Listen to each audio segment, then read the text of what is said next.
Crocodile tears, crocodile tears, crocodile tears, crocodile tears.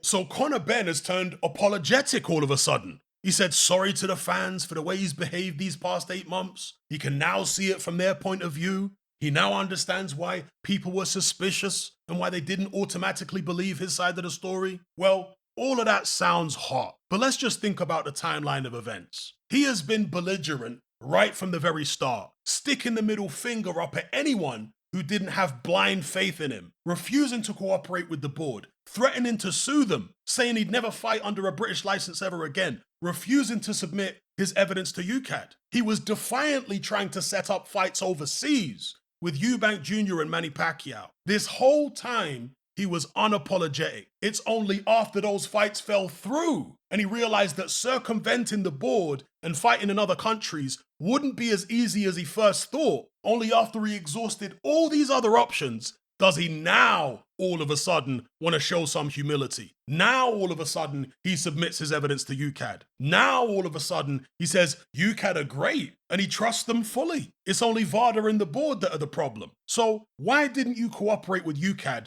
right from the get-go then, if you trust them fully? It's like he's only now realized that there's no escaping this investigation. So now he wants to make friends with UCAD after mugging him off for the past 8 months. Dear oh dear. Well look, better late than never, but he needs to stop blaming the board. They were just doing their job. Eddie Hearn is equally culpable here because he's been gassing Conor's head up with a load of nonsense, telling him he's been hard done by. Absolute rubbish. The board more than likely wanted to pull the show right from the get-go. But because UCAD didn't have immediate access to the evidence, the board couldn't follow their standard protocol. So they had to consult with lawyers and find a way to withdraw their sanctioning of the fight by some other means, which they eventually did on fight week. It was an unusual set of circumstances that the board weren't used to dealing with. This idea that they should have just let the fight go ahead is absurd. Ben cherry-picked his own experts to investigate himself and then expects the board to just accept the verdict.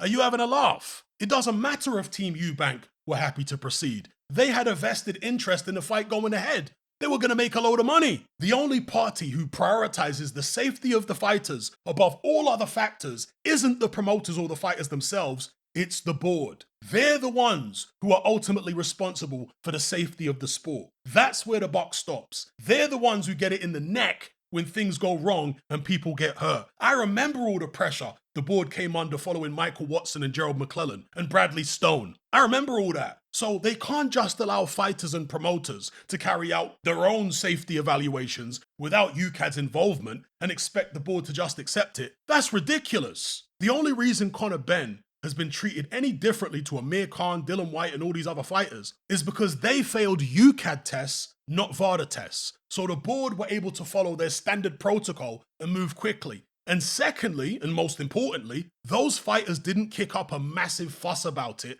and immediately start dragging the board's name through the mud. They didn't give up their licenses and refuse to cooperate with UCAD. Whether you're guilty or innocent, there's a way to go about these things, and it's exactly not the way that Conor Benn's gone about it. The reason this thing has dragged on for so long is because of you, Conor Benn, and Eddie Hearn yapping the whole time and being belligerent. Most fighters who test positive just throw their hands up and say, I don't know how that got in there. I've got no idea. I'll let the relevant authorities investigate. That's what they do. And then they shut their mouths and wait for the verdict. And if you're not happy with the results of the investigation, that's when you submit your dossier of evidence and you appeal it. You don't try to circumvent the whole investigation altogether. That's not going to go down well, is it? With the board or with the public. But that's what Conor Benn did. That's what longed this whole process out and made it bigger than it needed to be. Man's only got himself to blame. Why would the board have a vendetta against you because your dad ripped up his license 30 years ago? After he did that, they continued to license him for many more years. So they didn't take it out on him at the time, but they're going to randomly take it out on his son 30 years later. What a load of absolute cobblers.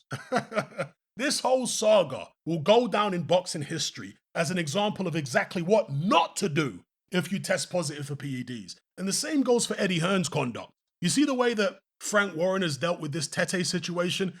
That's how you're supposed to handle it. You make an initial statement, do 1 or 2 interviews, then you shut up until the investigation is over. Same goes for the fighter. The public have short memories. It won't be long before another scandal breaks and draws their attention away from you. Water under the bridge. It's PR 101, literally. But by constantly talking about it in interviews and the fighter posting about it on social media all the time, you keep it at the forefront of the public consciousness. That's why the media are always running stories, because your actions are fueling public interest in it. You turned it into a soap opera, so man like me can make videos about it.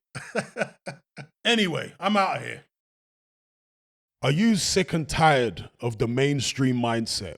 Does the dogmatic conformity and pathological ignorance have you tearing your hair out in frustration? Then don't be alone. Come and join our brotherhood on Patreon. We stand as a beacon of reason against an army of insanity. You'll gain access to my weekly topical podcast, where we take more deep dives than Jacques Cousteau on an endless variety of subjects. There's also videos, interviews, live Q&As, as well as a vast back catalogue of previous episodes, including my popular Confessions of a Nightclub Bouncer series. You can listen via the Patreon app or download in high-quality MP3. Connect with myself and hundreds of other members in our Element chat group. There's no contract, no commitment, you can cancel at any time, and it's cheaper than a Mickey D's McMuffin. Just head to my Patreon page via the link below this video and select the tier called the Brotherhood of Reason. I'll see you over there.